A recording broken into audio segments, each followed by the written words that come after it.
సంగారెడ్డి జిల్లా పెద్దకంచర్ల గ్రామంలో దారుణం జరిగింది. భార్యను రోకలి బండతో కొట్టి చంపాడు భర్త సురేష్. భార్య భర్త మధ్య గొడవ జరుగుతుంటే ఆపేందుకు అడ్డు వచ్చిన అత్త కవితపై కూడా దాడి చేశాడు అల్లుడు.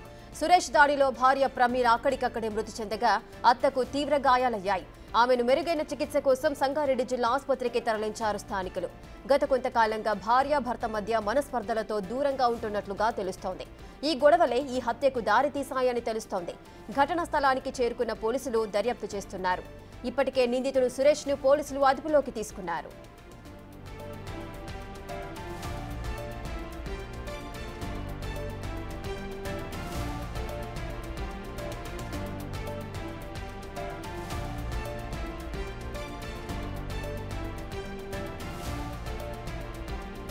పూర్తి డీటెయిల్స్ మా ప్రతినిధి దుర్గారెడ్డి అందిస్తారు. దుర్గారెడ్డి, అసలు ఏం జరిగింది? భార్య భర్తల మధ్య గొడవలు అనేవి సహజంగా జరుగుతుంటాయి, కానీ చంపే అంత గొడవలు ఏం జరిగాయి? మనం చూస్తే పెద్దకంజర్లో దారుణం చోటు చేసుకుందని చెప్పవచ్చు. 3 సంవత్సరాల కూతురు అనాథ అయింది. అయితే తర్వాత రమీల్ అనే భర్త సురేష్ మాత్రం భార్య తాగి వచ్చి రోజు గొడవ చేసేవాడు. దాంతో మాత్రము భార్య భర్తల మధ్య గత 5 ఏళ్ల కింద పిల్లైనా కానీ 1 సంవత్సరం నుంచి గొడవ జరుగుతున్నాయి.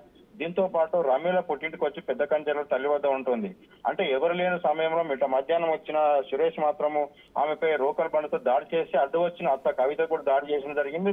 కవితను మాత్రము ఆ సంగారెడ్డి ఏరియా ఆసుపత్రికి తరలించారు. ఆ తర్వాత కూడా ఈమె అరిచింది, అంటే నన్ను చంపుతున్నాడు కాపాడాలని చెప్పి అక్కడ పక్కలో ఇంట్లో వాళ్ళకి కానీ కొంతమంది పిలిచినట్టు కూడా ఆమె అర్థన చేసినా కానీ అక్కడికి వచ్చే రోజు మాత్రము ఆ దాడి చేసి గాయపరిచి చనిపోవడంతో ఆయన అక్కడ ఉన్న బండిని తీసుకొని పారిపోవడం జరిగింది. పోలీసులు అదుపులో మాత్రము ఆ నిందితుడు ఉన్నట్లుగా మనకు కొంత సమాచారం అవుతుంది. ఏదేమైనా సరే నిజంగానే భార్య భర్తల మధ్య ఆ నిత్యమే కావచ్చు, లేకుంటే ఆ కుటుంబ వివరాలు కొన్ని గొడవలైన సర్వసాధారణం.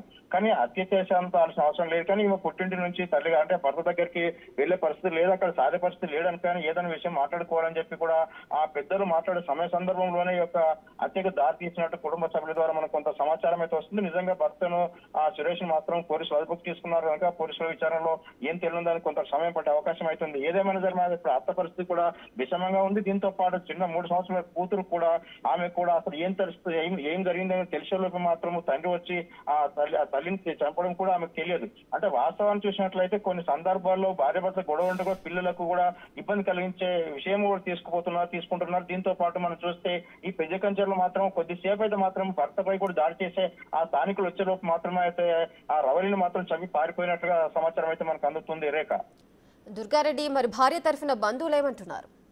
అయితే ఇప్పటి వరకు అయితే 5 సంవత్సరాల క్రితం రవలి సురేష్ కు మాత్రము పెళ్లి జరిగింది. పెళ్లి జరిగిన తర్వాత కొన్ని సందర్భాల్లో కొన్ని సంవత్సరాల వరకు వాళ్ళ కాపురం సజీవంగానే మంచి సంతోషంగానే ఉంది. కానీ ఆ తర్వాత కూడా ఎవరైతే వీరి ఇద్దరి మధ్యలో ఆయన అంటే తాగుడుకు బానిస అయ్యాడు, భార్యను రోజు ఇబ్బంది పెడుతున్నాడు అని చెప్పి కొన్ని రోజుల క్రితం వాళ్ళకి మాత్రం అలిగి ఆమె ఆ రవలి పుట్టింటికి వెళ్ళిపోయింది పెద్దకంజర్లకు. అంటే పెద్దకంజర్లకు వెళ్ళిపోయిన తర్వాత కూడా మాట్లాడదామని చెప్పి గతంలో మాత్రం అనుకున్న సమయంలో వీళ్ళు కానట్టు తెలుస్తుంది. దీంతో పాటు ఖచ్చితంగా శిక్షించాలి. ప్రధానంగా ఏదైతే భర్త కిష్టపడి ఉందో అక్కడ పోయి అంత్యక్రియలు చేస్తామని చెప్పి ఏదైతే రవలికి సంబంధించిన తల్లిదండ్రులు కూడా ప్రధానంగా డిమాండ్ చేస్తున్నారు. అక్కడ పోలీసు వాళ్ళకు వీళ్ళ కొంత వాగ్వాదం చోటు చేసుకుంది. నిజంగా అంత్యక్రియలు ఎక్కడ చేస్తారని చెప్పి కూడా వేచి చూడాల్సిన అవసరం అయితే మనకు కనిపిస్తుంది.